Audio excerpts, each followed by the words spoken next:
السلام علیکم ورحمۃ اللہ وبرکاتہ۔ کلاس 10 کے تمام طلباء و طالبات، آج آپ کا اسلامیات کا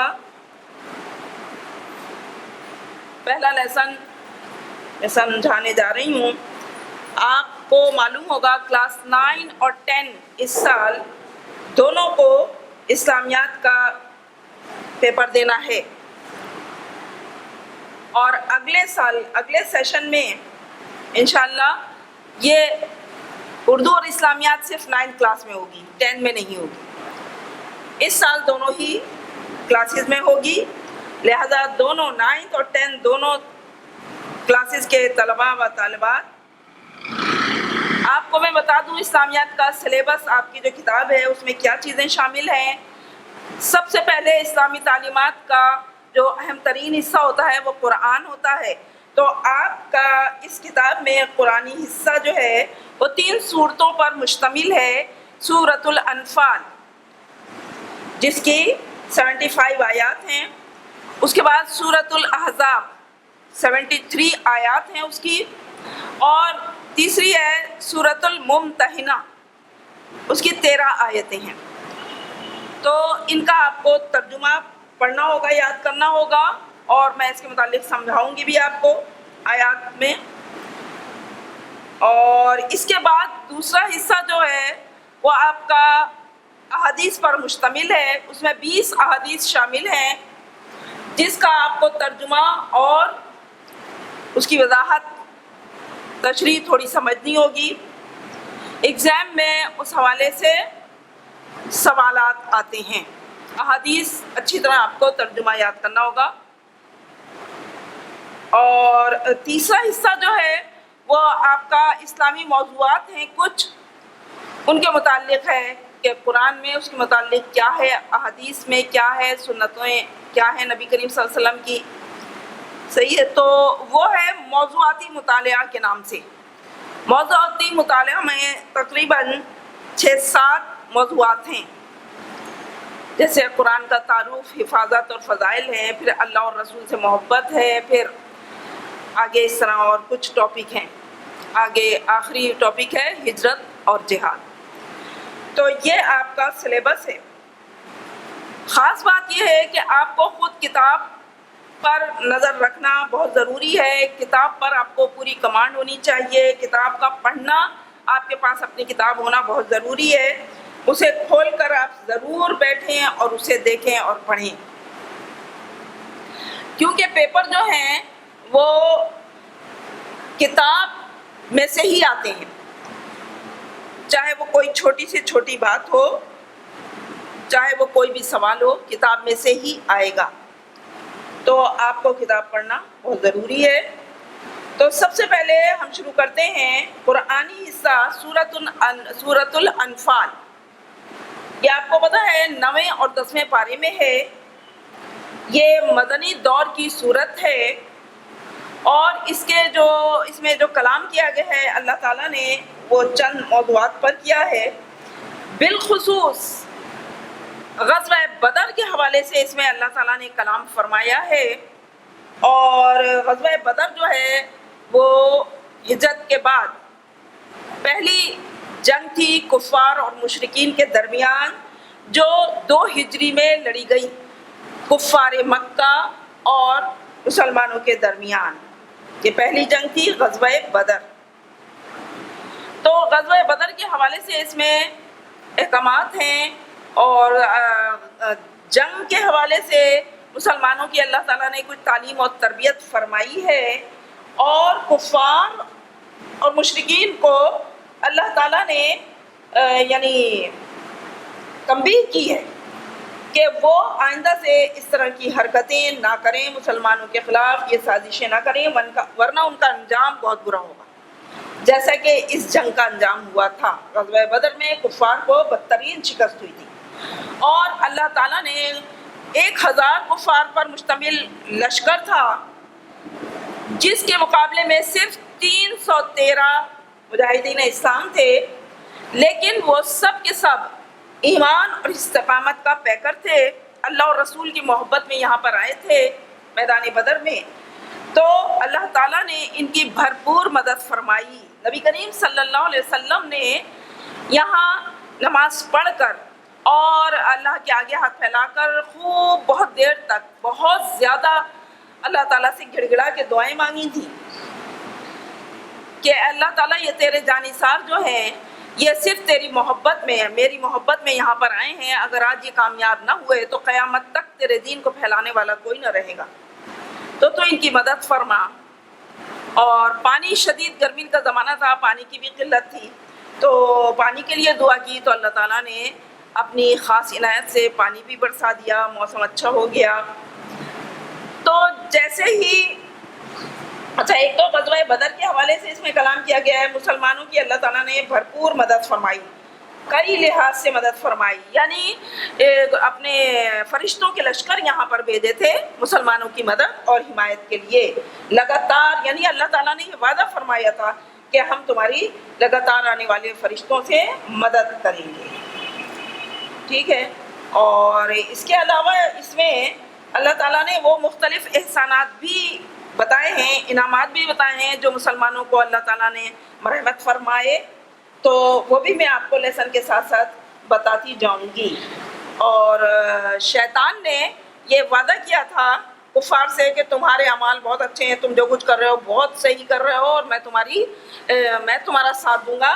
لیکن جیسے ہی جنگ شروع ہوئی تو وہ میدان چھوڑ کر بھاگ گیا، اور جاتے جاتے اس نے یہی کہا کہ جو تمہیں نظر نہیں آ رہا وہ میں دیکھ رہا ہوں اور مجھے اللہ سے خوف آتا ہے، لہذا میں تمہاری مدد اب نہیں کر سکتا. ایک کہہ کر وہ بھاگ لیا. ٹھیک ہے. تو یہ ساری چیزیں ہیں، اور اس میں خاص طور پر مال غنیمت کے حوالے سے اللہ تعالیٰ نے مسلمانوں کو تعلیم و تربیت فرمائی ہے، کیونکہ جاہلیت میں تو یہ طریقہ تھا کہ میدان میں جس نے جتنا مال لوٹ لیا وہ اس کا ہو جاتا تھا. لیکن اب اللہ تعالیٰ نے فرما دیا کہ تمام کا تمام مال غنیمت اللہ اور رسول کا ہے، لہذا سب کے سب جتنا جمع کر کے لائے، سمیٹ کر لائے، تو وہ رسول اللہ کے آگے لا کے ڈال دیا گیا. اس میں یہ ہے. اور اس کے علاوہ اس لیسن میں کچھ اور باتیں ہیں. مثلاً یہ اللہ تعالیٰ نے سختی سے تاکید کر دی ہے کہ کوئی میدان چھوڑ کر نہیں بھاگے گا، کیونکہ یہ بہت سخت اللہ تعالیٰ کے خیر و غضب کا شکار ہوگا. اور اللہ کے اطاعت گزار و فرمانبردار بن کے رہنا. اگر تم آپس میں اتحاد و اتفاق سے نہ رہے تو پھر تمہاری ہیبت ختم ہو جائے گی، لہذا تمہیں متحد ہو کر رہنا ہے اور صبر سے کام لینا ہے، تو تمہاری دشمنوں پر ہیبت قائم رہے گی. یہ تھا. اس کے علاوہ اللہ تعالیٰ نے جو کلام فرمایا ہے وہ یہ فرمایا ہے کہ جو قوم اپنی حالت کو بدلنے کے لیے جد و جہد اور کوشش نہیں کرتی تو اللہ تعالیٰ بھی اس کی حالت نہیں بدلتا. اس لیے تمہیں یعنی محنت کرنی ہوگی، جہاد کرنا ہوگا، اور پھر اللہ تعالیٰ بھی تمہارے حالات ضرور اچھے کر دے گا. جو لوگ کفار اور منافقین ہیں اور مشرکین ہیں، جو کسی بھی طرح اللہ اور رسول کی بات نہیں سنتے، تو اللہ تعالیٰ نے انہیں کیا قرار دیا ہے؟ بدترین جانور، شررت دواب کا نام دیا ہے انہیں. اور ایک تو یہ کہ وہ انسان ہی نہیں ہے، یعنی سنتے بھی ہیں، سمجھتے بھی ہیں اور بولنا بھی انہیں آتا ہے، لیکن جب وہ اسلام کی مدد و حمایت کے لیے نہیں سنتے، سمجھتے اور بولتے، تو وہ اللہ کے نزدیک بدترین جانور قرار دیے گئے ہیں. تو یہ اللہ تعالیٰ نے ان کو کہا ہے. اس کے علاوہ اور جو باتیں ہیں وہ یہ کہ مسلمانوں کو چاہیے کہ وہ دشمنوں کے مقابلے کے لیے اپنی تیاریاں ہر لحاظ سے کر لیں، یعنی بھرپور تیاریاں کر لیں، افرادی قوت بھی ان کے پاس ہو اور جو ساز و سامان ہونا چاہیے جدید زمانے کے لحاظ سے بھی وہ سب ان کی تیاری ہو، اور آج کے زمانے کے لحاظ سے جدید ٹیکنالوجی بھی ان کے پاس ہونی چاہیے. اور یہ سب کیوں ہو؟ تاکہ دشمنوں پر ہیبت قائم رہے، دشمنوں پر مسلمانوں کی ہیبت قائم رہے. اسی لیے آپ کو پتہ ہے، اسی اللہ تعالیٰ کے فرمان کو مد نظر رکھتے ہوئے آج مسلمانوں نے بالخصوص پاکستان نے ایٹمی ٹیکنالوجی حاصل کر لی ہے، اور حقیقت یہی ہے کہ اس کے دباؤ میں اور اس کی دہشت میں ہیں غیر مسلم جو ہیں آج مسلمانوں کے دشمن، وہ اس سے یعنی اس کا دبدبہ ہے ان پر. تو یہ اللہ تعالیٰ نے تاکید فرمائی ہے کہ کسی بھی لحاظ سے وہ پیچھے نہ رہیں، اور پھر مسلمانوں کو ترغیب اور تاکید کی ہے جہاد کی، کہ وہ اللہ کے لیے لڑنے کے لیے ہر وقت تیار رہیں، کیونکہ اللہ تعالیٰ کا بھی پھر یہ وعدہ ہے کہ اگر وہ صبر اور استقامت سے اللہ کی راہ میں ڈٹے رہیں گے تو ان کی قوت اللہ تعالیٰ 20 کے مقابلے میں 100 کر دے گا، 200 کے مقابلے میں 1000 کر دے گا. یہ اللہ تعالیٰ کا وعدہ ہے. ان اللہ مع الصابرین، اور اللہ تعالیٰ نے فرما دیا ہے کہ صبر کرنے والوں کے ساتھ اللہ تعالیٰ کی مدد اور حمایت ہمیشہ رہے گی. تو اور اس کے علاوہ آخر میں اللہ تعالیٰ نے اس صورت کے آخر میں کیا فرمایا ہے کہ جو انصار اور مہاجرین ہیں یہ ایک دوسرے کے حقیقت میں دوست ہیں، انہوں نے ایک دوسرے کا بہت ساتھ دیا ہے. یہ دونوں جماعتیں مسلمان جماعتیں ہیں، اور ان کے درجات اللہ کے ہاں بہت بلند ہیں، اور ان کے لیے کیا وعدہ ہے؟ بخشش اور عزت کی روزی کا وعدہ ہے اللہ تعالیٰ کے ہاں، کیونکہ انہوں نے اللہ کی راہ میں بڑی قربانیاں دی ہیں. اور اس کے علاوہ یہ کہ رشتہ دار جو ہیں وہ ایک دوسرے کے زیادہ حقدار ہیں. یعنی شروع میں جب مسلمان ہجرت کر کے مکے سے مدینے گئے تھے تو نبی کریم صلی اللہ علیہ وسلم نے 45 انصار اور مہاجرین کو 45 کو ایک دوسرے کا ہاتھ میں ہاتھ تھما کر بھائی قرار دیا تھا، اور ان کی فیملیاں بن گئی تھیں، اور وہ یعنی ایک دوسرے کا حد سے زیادہ خیال کرتے تھے، یہاں تک کہ انصار بھائیوں نے اپنے مہاجر بھائیوں کے لیے اپنی ہر چیز آدھی دے دی تھی، اپنا مکان، اپنا کاروبار، اپنے گھر کی چیزیں اور سب کچھ دے دی تھی. حتیٰ کہ جب کسی انصار اور مہاجرین میں سے کسی کا انتقال ہو جاتا تھا، وصال ہو جاتا تھا، تو وہ اپنے مہاجری انصار بھائی کے لیے ترکے میں سے اس کا آدھا حصہ ہوتا تھا. تو یہاں تک تھا، لیکن بعد میں اللہ تعالیٰ نے یہ فرما دیا کہ ترکے میں سے مرنے والے کا جو جائیداد ہے اس میں سے صرف رشتہ دار جو خونی رشتہ دار ہیں وہ حقدار ہوں گے. یہ بعد میں حکم بدل گیا تھا، اللہ تعالیٰ نے وہ پہلا حکم منسوخ کر کے یہ حکم نافذ کر دیا تھا. تو یہ تمام موضوعات اس کے اندر ہیں. تو بچوں آج میں آپ کو پہلا سبق سورۃ الانفال کا یہ آیات ہیں 1 سے 10 تک، یہ میں آپ کو پڑھ کر سناؤں گی اور سمجھاؤں گی، آپ یہ دیکھتے جائیے. اعوذ باللہ من الشیطان. تو کلاس 10 کے طلباء و طالبات، اب میں آپ کی کتاب سے یہ لیسن شروع کر رہی ہوں. سورۃ الانفال کا پہلا لیسن ہے، اپنی کتاب میں دیکھتے جائیے. اعوذ باللہ من الشیطان الرجیم، بسم اللہ الرحمن الرحیم. یسألونک عن الانفال، آپ سے پوچھتے ہیں، یعنی نبی کریم صلی اللہ علیہ وسلم آپ سے انفال کے بارے میں پوچھتے ہیں. قل کہہ دیجئے، الانفال کہ مال غنیمت للہ والرسول اللہ اور رسول کا ہے. فاتقوا اللہ، بس تم اللہ سے ڈرتے رہو. واصلحوا، اور اصلاح کر لو، صلح کر لو. ذات بینکم، آپس میں ایک دوسرے کے ساتھ صلح کر لو. وَأَطِيعُوا اللَّهَ وَرَسُولَهُ، اور اطاعت کرو اللہ اور اس کے رسول کی. ان کنتم مؤمنین، اگر تم مومن ہو. دیکھیں یہ پہلی ہی آیت اللہ تعالیٰ نے یہ فرمائی ہے، اس کا بیک گراؤنڈ یہ ہے کہ جب اس میں مسلمانوں کو غزوہ بدر میں فتح ہو گئی اور کفار و مشرکین میدان چھوڑ کر بھاگنے لگے تو مسلمان مال غنیمت اکٹھا کرنے لگے. ان میں سے ایک گروہ جو تھا وہ بھاگتے ہوئے کفار کے پیچھا کرنے کے لیے چلا گیا. وہ چند افراد تھے، اور کافی میلوں دور تک جب وہ پیچھا کر کے انہیں یقین ہو گیا کہ اب یہ لوٹ کر نہیں آئیں گے تو وہ واپس میدان بدر میں آئے، اور انہوں نے جو بچا کچا مال غنیمت تھا وہ بھی انہوں نے سمیٹ لیا.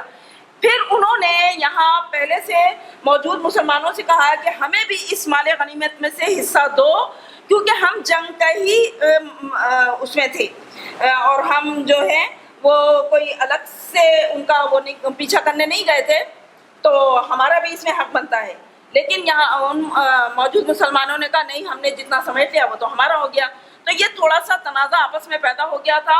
تو نبی کریم صلی اللہ علیہ وسلم کے پاس جب یہ مسلمان اپنا مسئلہ لے کر گئے تو پھر اللہ تعالیٰ نے یہ آیات سورۃ الانفال کی نازل فرمائی تھی کہ مال غنیمت کے بارے میں جب یہ پوچھ رہے ہیں تو آپ ان سے کہہ دیجئے کہ وہ اللہ اور رسول کا ہے، اب آپس میں جھگڑا ختم کر کے صلح کر لو اور اللہ اور رسول کے فرما بردار بن جاؤ اگر تم مومن ہو۔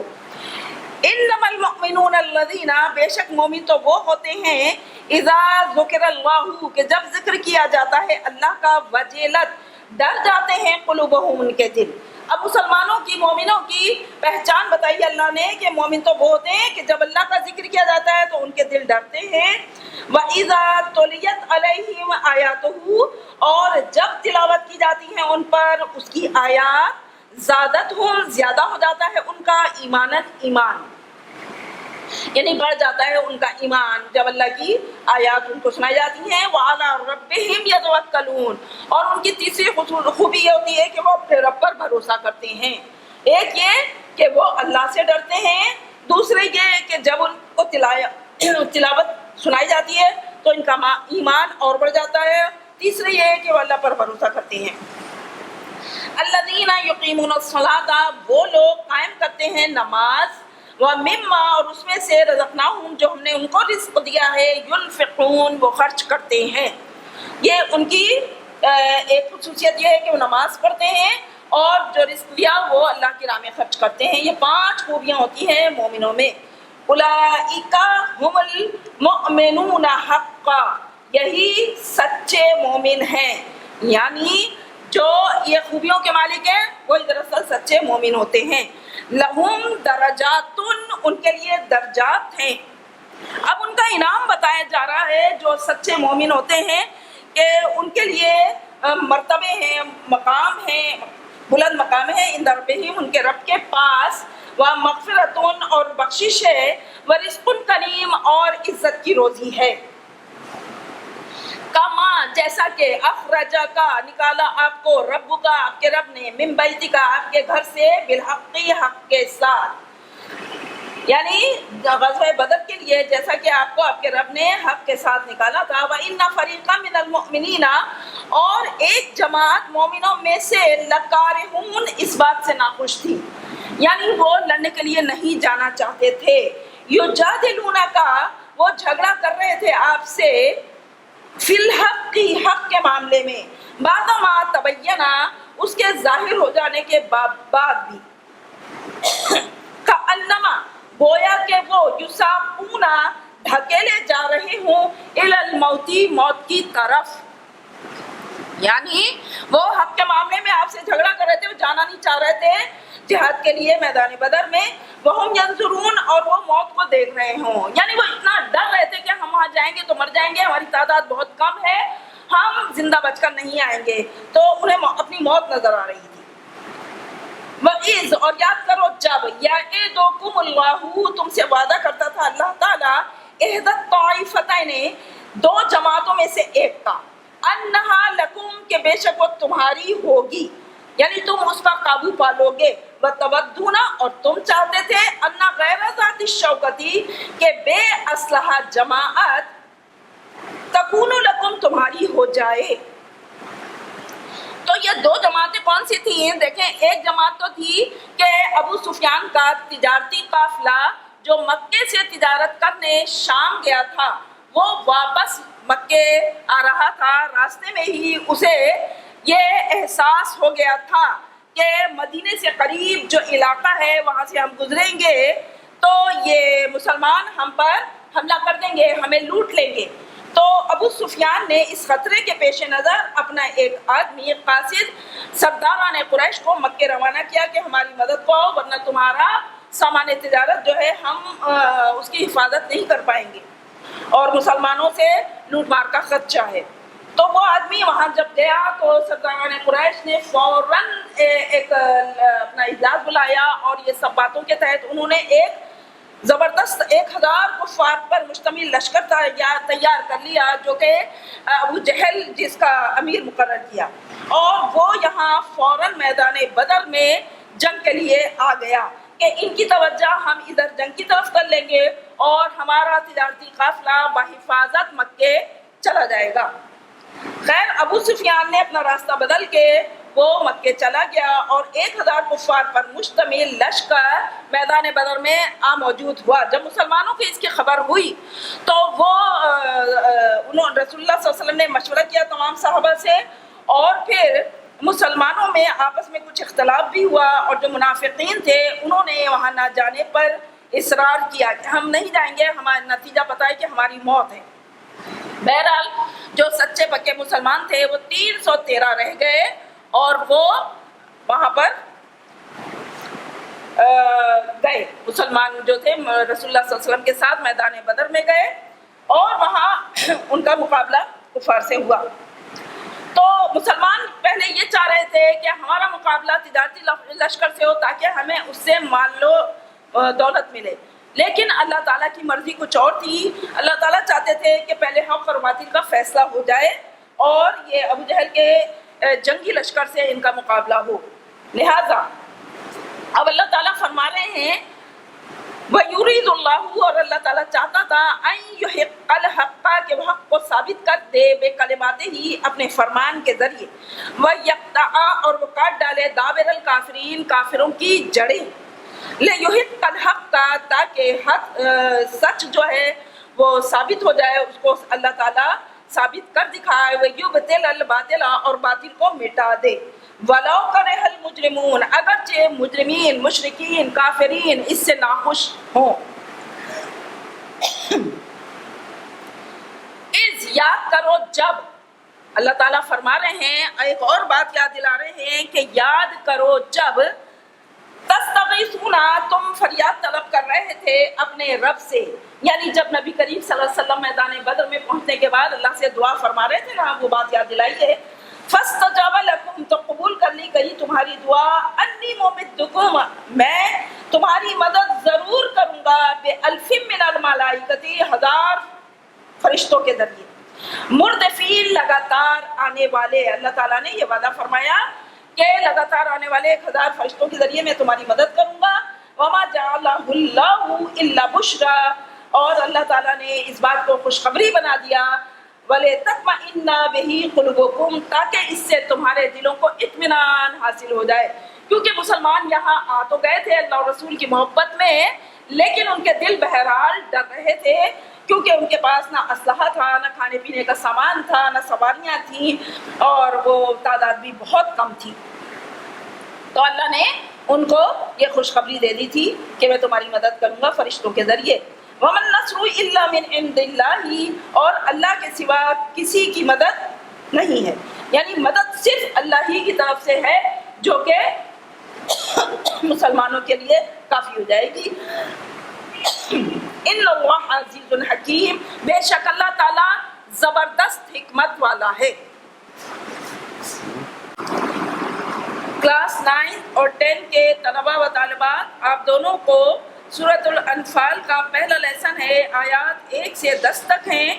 یہ کام آپ کو کرنا ہے، یہ اس کی ایکسرسائز ہے پہلے لیسن کی، جو آپ کی کتاب میں ہے۔ پہلا سوال ہے، اس سبق میں مومنوں کی کیا صفات بیان کی گئی ہیں؟ یہ میں نے آپ کو ابھی پڑھایا ہے، پہلے ہی پیج پر اس کا جواب ہے۔ سورۃ الانفال کی ابتدا میں اللہ تعالیٰ نے مومنوں کی مندرجہ ذیل صفات بیان فرمائی ہیں، یا اب یہ انورٹڈ کوماز میں اس طرح لکھنا ہے سینٹر میں، کیونکہ یہ اللہ تعالیٰ کا فرمان ہے۔ انورٹڈ کوماز میں ہے، بے شک مومن وہ ہوتے ہیں کہ جب اللہ کا ذکر کیا جاتا ہے تو ان کے دل ڈر جاتے ہیں، اور جب ان کے سامنے اللہ کی آیات تلاوت کی جاتی ہیں تو ان کا ایمان اور زیادہ ہو جاتا ہے، اور وہ اپنے رب پر بھروسہ کرتے ہیں، وہ نماز قائم کرتے ہیں، اور جو رزق ہم نے انہیں دیا اس میں سے خرچ کرتے ہیں، یہی وہ لوگ ہیں جو سچے مومن ہیں۔ Inverted commas close.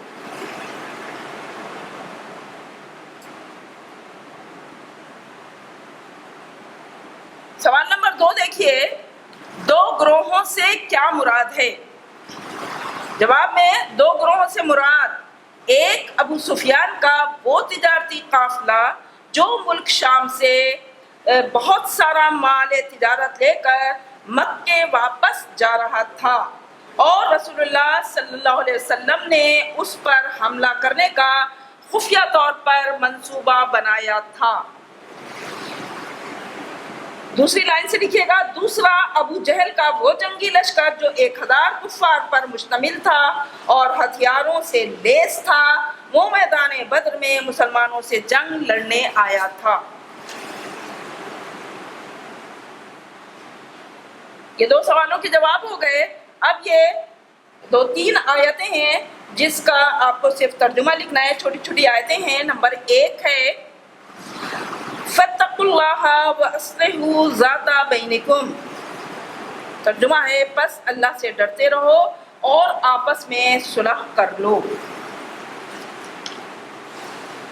دوسری آیت ہے وَأَطِیعُوا اللَّهَ وَرَسُولَهُ إِن كُنتُم مُؤْمِنِینَ، ترجمہ اور اللہ اور اس کے رسول کی اطاعت کرو اگر تم مومن ہو۔ تیسری آیت دیکھیے وَإِذَا تُلِيَتْ عَلَيْهِمْ آيَاتُهُ زَادَتْهُمْ إِيمَانًا، ترجمہ اور جب ان کے سامنے اللہ کی آیات تلاوت کی جاتی ہیں تو ان کا ایمان اور زیادہ ہو جاتا ہے۔ یہ ہو گیا آپ کی پہلی ایکسرسائز کمپلیٹ ہو گئی۔